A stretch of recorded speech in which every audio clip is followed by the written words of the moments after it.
जब से diocese of Amritsar में सेवकाई की शुरुआत हुई, तब से यह स्थान केवल एक क्षेत्र नहीं बल्कि नेतृत्व की एक विरासत बन गया। एक ऐसी समृद्ध विरासत जिसमें अब तक 7 बिशपों ने अपनी सेवाएं समर्पित की हैं। इस अद्भुत यात्रा को आगे बढ़ाते हुए परमेश्वर ने डायसिस को 8वें bishop the right reverend Manoj Charan ji को अपनी प्रजा का नेतृत्व करने के लिए नियुक्त किया गया है। उनके नेतृत्व के 1 वर्ष पूर्ण होने के इस शुभ अवसर पर हम उन्हें हार्दिक बधाई देते हैं। उनका समर्पित कार्य और प्रेरणादायक नेतृत्व डायसिस में एक नई पीढ़ी को विश्वास और सेवा के मार्ग पर आगे बढ़ने के लिए उत्साहित कर रहा है। मैं बिशप साहब को डायसिस ऑफ अमृतसर के बिशप के रूप में अपना 1 साल का कार्यकाल बड़ी सफलता से पूरा करने के लिए पूरे डायसिसन परिवार की तरफ से बहुत बहुत मुबारकबाद देता हूँ।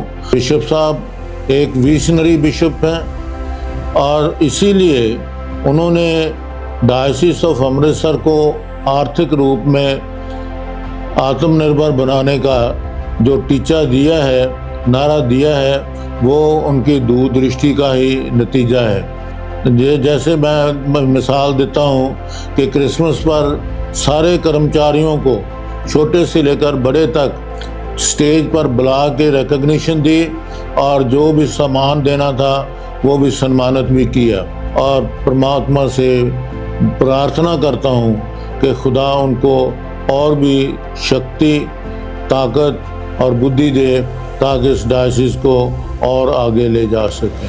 हम बिशप साहब को डायसिस ऑफ अमृतसर का बिशप के रूप में 1 साल पूरी सफलता से पूरा करने के दिल की गहराइयों से मुबारकबाद देते हैं और प्रभु परमेश्वर से प्रार्थना करते हैं कि वो और भी आगे इस डायसिस को ले जा सके। बिशप साहब को और भी शक्ति दे, ताकत दे, बुद्धि दे ताकि ये डायसिस दिन दुगनी रात चौगुनी तरक्की करती जाए।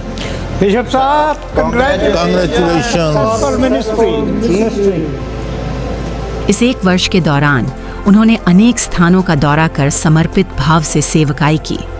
उन्होंने विभिन्न कलीसियाओं में परमेश्वर का वचन सुनाया, पवित्र सहभागिता करवाई और उन चर्चेस को रीडेडिकेट किया जो कई वर्षों से बंद पड़े थे, जिसमें सेंट लूक चर्च श्रीनगर और सेंट मार्क चर्च चकरोही शामिल हैं।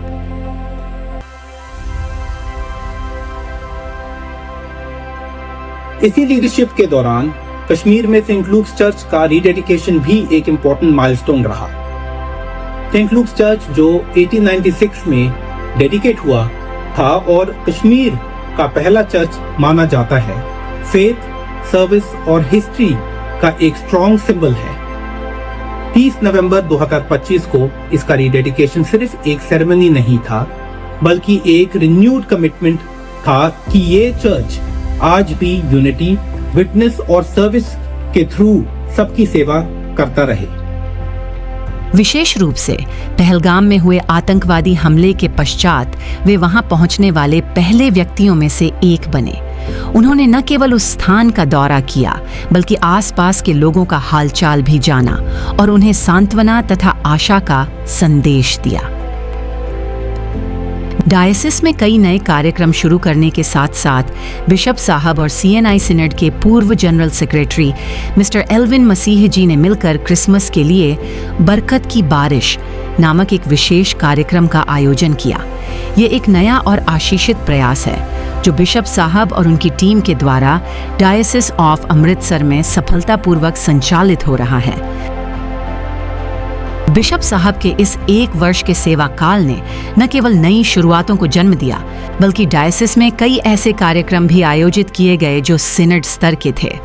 विशेष रूप से सिनेड स्तर का यूथ कन्वेंशन पहली बार डायसिस ऑफ अमृतसर में आयोजित किया गया, जिसकी सफल मेजबानी डायसिस ऑफ अमृतसर ने हमारे आदरणीय बिशप साहब की सक्षम अगुवाई में की।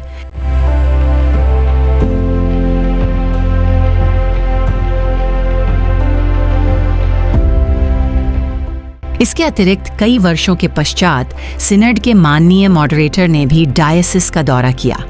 यह अवसर डायसिस के लिए अत्यंत महत्वपूर्ण और ऐतिहासिक रहा, क्योंकि लंबे समय के बाद किसी मॉडरेटर ने डायसिस ऑफ अमृतसर में आकर विश्वासियों के साथ सहभागिता की और सेवकाई को प्रोत्साहित किया। Can you remember what happened in that day, that particular time, when they were sick? I don't know whether in time of Jesus they understood or not, but today, if you touch, even if you take part.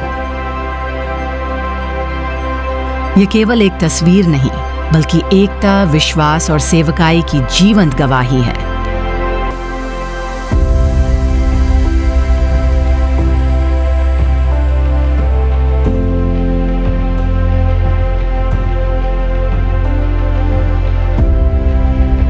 इन सभी कार्यों में व्यस्त रहने के बावजूद भी bishop साहब ने डायसिस के प्रत्येक विंग के साथ निकटता से कार्य किया। इनमें विशेष रूप से diocese women's fellowship committee, youth fellowship committee, education project, turning point तथा SEDP प्रोजेक्ट शामिल हैं। इन सभी प्रोजेक्ट्स में बिशप साहब ने न केवल मार्गदर्शन प्रदान किया, बल्कि स्वयं उनके बीच जाकर उनका निरीक्षण भी किया, सहभागिता की और उन्हें आगे बढ़ने के लिए प्रेरित भी किया।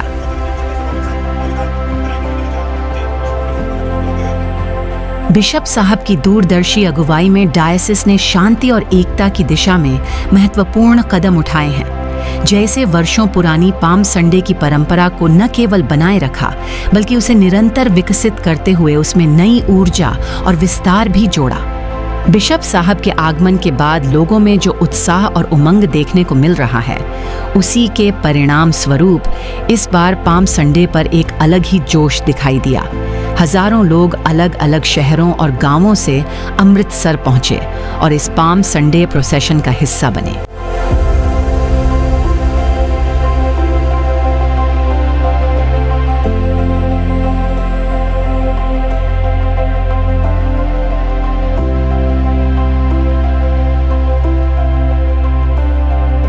इसके साथ साथ आपसी भाईचारा और शांति स्थापित करने के लिए उन्होंने इंटरफेथ जैसे कई महत्वपूर्ण कार्यक्रम भी आयोजित किए, जिससे समाज में शांति, आपसी भाईचारा और प्रेम बना रहे और लोग एक दूसरे के साथ सौहार्द और प्रेम पूर्वक जीवन व्यतीत कर सकें। बिशप साहब ने अपने 1 वर्ष के कार्यकाल में न केवल सामाजिक कार्यों में योगदान दिया, बल्कि वर्षों से लंबित कार्यों को भी पूरा किया। उन्होंने पास्टोरेट्स के विकास पर विशेष ध्यान देते हुए फतेहगढ़ चूड़ियाँ, तलवंडी रामा और तलवंडी तपाला के पास्टर हाउस का नवीनीकरण कराया। हम परमेश्वर का धन्यवाद करते हैं बिशप साहब और उनकी सेवकाई के लिए। अगर मैं पास्टर हाउस तलवंडी रामा की बात करूं तो तलवंडी रामा का पास्टर हाउस लंबे समय से एक ख़राब दशा में था और इवन हमारे वर्कर जो रह रहे थे, जब भी बारिश होती थी तो 2-2 फीट जो है पानी भर जाता था। तो बिशप साहब ने एज ए बिशप जब ज्वाइन किया तो उसके कुछ मंथ बाद हमने बिशप साहब से बात की कि बिशप साहब हमें इस पास्टर हाउस को नया बनाना है क्योंकि वो रहने लायक जगह नहीं है। तो बिशप साहब ने तुरंत उसके लिए हाँ की और उसके कुछ देर बाद ही नया पास्टर हाउस बनाने का कार्य शुरू हुआ और आज मैं गर्व के साथ कह सकता हूं कि पूरी डायसिस में तलवंडी रामा का जो पास्टर हाउस है वो बेस्ट पास्टर हाउस है। इसके साथ ही डायसिस कार्यालय का भी नया रेनोवेशन किया गया, जो उनकी दूरदर्शिता और समर्पित सेवकाई को दर्शाता है। सबको जय मसीह की। आज हम सब लोग आनंदित हैं और परमेश्वर का धन्यवाद देने के लिए एकत्रित हैं, क्योंकि आज हमारे बिशप साहब की अगुवाई के अंदर डायसिस ऑफ अमृतसर में जो उनकी सेवाएं हैं उसका 1 वर्ष पूरा हुआ है। और जब मैं पीछे मुड़कर देखता हूं इस 1 वर्ष में बिशप साहब की अगुवाई के अंदर कुछ महत्वपूर्ण निर्णय जो है लिए गए हैं और उनमें से प्रमुख डायसिस ऑफ अमृतसर को किस तरह से आत्मनिर्भर बनाना है और एक दर्शन 2030 के लिए जो आपके समक्ष रखा है, आप सब लोग उसके बारे में जानते हैं। जब हम बात करते हैं आत्मनिर्भर बनने की तो उसके लिए वित्तीय रूप से समृद्ध होना बहुत ही आवश्यक है और उस समृद्धि के लिए जो कदम उठाए गए उसका परिणाम आप सब भी जानते हैं, लेकिन मैं एक बार फिर से उस बात को कोट करना चाहता हूं कि इस वर्ष उस इनिशिएटिव के अंदर 1,65,00,000 की एफडीज आज डायसिस ऑफ अमृतसर के पास है। और उसके साथ ही मंडलीय की बेहतरी के लिए और पासवानों की सेवाओं के लिए और उनकी सैलरीज के लिए एक जो निर्णय लिया गया है उसके अंदर भी एक नई दिशा और एक नई ग्रोथ लाने के बारे में विचार विमर्श किया गया है। और आने वाले समय में आप उसका जो अनुभव है, उसका जो रिजल्ट है वो देखेंगे जब उसमें भी वृद्धि की जाएगी। और डायसिस ऑफ अमृतसर के अंदर स्पिरिचुअल रिवाइवल लाने के लिए भिन्न भिन्न स्थानों पर कार्य किए जा रहे हैं और एक रोड मैप 2030 तक तैयार किया गया है कि किस तरीके से हम मंडलियों में वृद्धि करें और मंडलियों को आत्मिक रूप से मजबूत करें। यदि हम सामाजिक और शिक्षा के क्षेत्र में देखते हैं, जहां हमारे लड़कियों को सही एजुकेशन नहीं मिलती है, एक निर्णय लिया गया कि नए हॉस्टल्स खोले जाएं और वहां पर उन लोगों को शिक्षा मिले जो शिक्षा से वंचित रहते हैं। एक बार फिर से मैं आप सबको शुभकामनाएं देता हूं, हार्दिक अभिनंदन, हार्दिक बधाइयां और परमेश्वर का धन्यवाद एक ऐसा अगुवा अमृतसर डायसिस को देने के लिए जिसने एक नई दिशा डायसिस ऑफ अमृतसर को दी फाइनेंस है। ऑफिस की तरफ से बिशप साहब को बहुत बहुत बधाई देते हैं उनके 1 साल सेवा काल के लिए। मैं एक दो बातें बिशप साहब के लिए कहना चाहता हूं कि वो एकदम सुन के उसके ऊपर डिसीजन लेते हैं। मैं एक वो बात बताना चाहता हूं फंड रेजिंग की। जब हम टेबल पे बैठे हुए थे, 6 जन थे, तो बिशप साहब ने हमें फंड रेजिंग के लिए बोला, तो उन्होंने एक टारगेट दिया 1 CR। तो हमारे में से एक भाई ने कहा कि ये पॉसिबल नहीं है, पर बिशप साहब ने कहा कि हम ये पॉजिटिव सोचेंगे तो हम आगे बढ़ेंगे। तो हम सब ने इसमें उपराला किया, जिसमें हमारे पासवान, सब worker, head of the institution, सबका सहयोग मिला। तो हमने उस टारगेट को अचीव किया और टारगेट अचीव करते हुए हमने 1,65,00,000 की FD बनाई है। जो बिशप साहब ने बोला है कि मैं पासवानों की और वर्कर की जो सैलरी है वो आने वाले दिनों में देखना चाहता हूँ, 2030 तक डबल करना चाहता हूँ। ये पॉसिबल है, ये पॉसिबल तभी होगा जे हम सब मिलके उनके साथ सहयोग करेंगे। बहुत बहुत धन्यवाद। बिशप साहब को डायसिस ऑफ अमृतसर में 1 साल पूरा करने पे उनको बहुत बहुत बधाई देता हूँ। जैसे कि आपने सुना है कि आर्थिक तौर पर डायसिस ऑफ अमृतसर एक अच्छे मुकाम पर है और ख़ास तौर से जो पादरी साहबानों के लिए बिशप साहब के द्वारा यत्न किए जा रहे हैं, उनके लिए मैं सारे पादरी साहबानों की तरफ से बिशप साहब को बहुत बहुत धन्यवाद देता हूँ। बिशप साहब के कार्यों को देखकर अत्यंत खुशी होती है कि डायसिस निरंतर प्रगति कर रहा है। लेकिन इन खुशियों के बीच चुनौतियां भी आती हैं, जिनसे निपटना आसान नहीं होता। जब समय ने कठिन मोड़ लिया और हर ओर बेबसी का सन्नाटा छा गया, तब सच्ची सेवकाई की पहचान सामने आई। पंजाब में आई भयंकर बाढ़ के समय जब चारों ओर निराशा और डर का माहौल था, तब बिशप साहब एक सच्चे चरवाहे की तरह लोगों के बीच खड़े नजर आए। उन्होंने सिर्फ दूर से हालात नहीं देखे, बल्कि स्वयं प्रभावित क्षेत्रों में जाकर लोगों के दुख दर्द को महसूस किया, उनके आंसू पोंछे और हर संभव सहायता पहुंचाई। बाढ़ पीड़ितों की सहायता के लिए बिशप साहब ने एक विशेष टीम का गठन किया, जिसका नाम रखा फेथ इन एक्शन।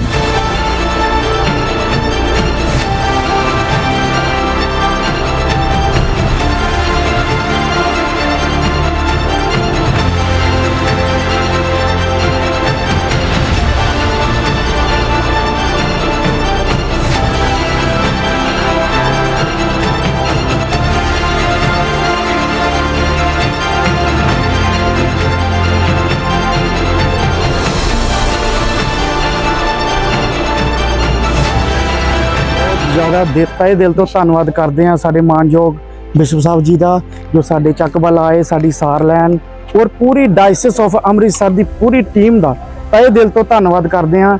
ਇਸ ਮਾੜੇ ਸਮੇਂ ਦੇ ਵਿੱਚ ਸਾਡੇ ਜੋ ਪਛੜੇ ਇਲਾਕੇ ਨੇ ਉਹਨਾਂ ਦਾ ਧਿਆਨ ਰੱਖਿਆ ਗਿਆ, ਹਰ ਇੱਕ ਨੂੰ ਖਾਣਾ ਮਿਲਿਆ, ਹਰ ਇੱਕ ਨੂੰ ਪਾਣੀ ਮਿਲਿਆ, ਹਰ ਇੱਕ ਨੂੰ ਚੰਗੀ ਅਵਸਥਾ ਮਿਲੀ। ਮੇਰੇ ਪਿਆਰੇ ਪ੍ਰਭੂ ਧੰਨਵਾਦ। ਪਿਆਰੇ ਪਿਤਾ ਜੀ, ਇਹਨਾਂ ਨੂੰ ਹੋਰ ਜ਼ਿਆਦਾ ਬਰਕਤ देना ਚੰਗੇ तरीके ਦੇ ਨਾਲ। ਮੇਰੇ ਪਿਆਰੇ खुदावन ਤੁਹਾਡੇ ਦਾਸਾਂ ਨੇ जो हमारी मदद की, उस सेवा को कर रहे हैं और लोगों को रॉ फूड भी और कुक्ड फूड भी हम प्रदान, और वहाँ पर सारे फ्लड को वो खत्म करे, जिससे कि वो गांव फिर से पनप सके और फिर से खुदावन की खुशी आनंद के साथ इबादत कर सके। Thank you so much.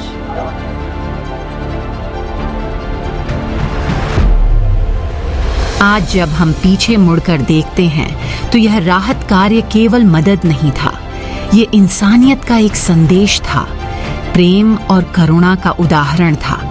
हमारा प्रयास है कि कोई भी परिवार भूखा ना रहे, कोई बच्चा पढ़ाई से वंचित न रहे और हर घर में फिर से एक आशा की किरण चले।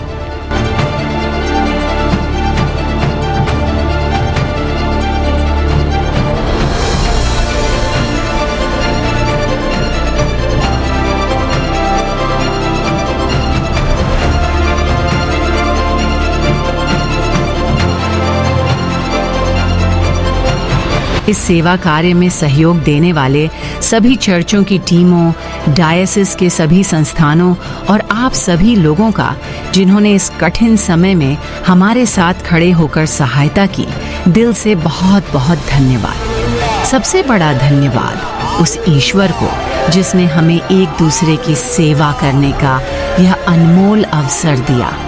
मिलकर ही हम इस बाढ़ की विपत्ति को आशा और विश्वास में बदल सकते हैं।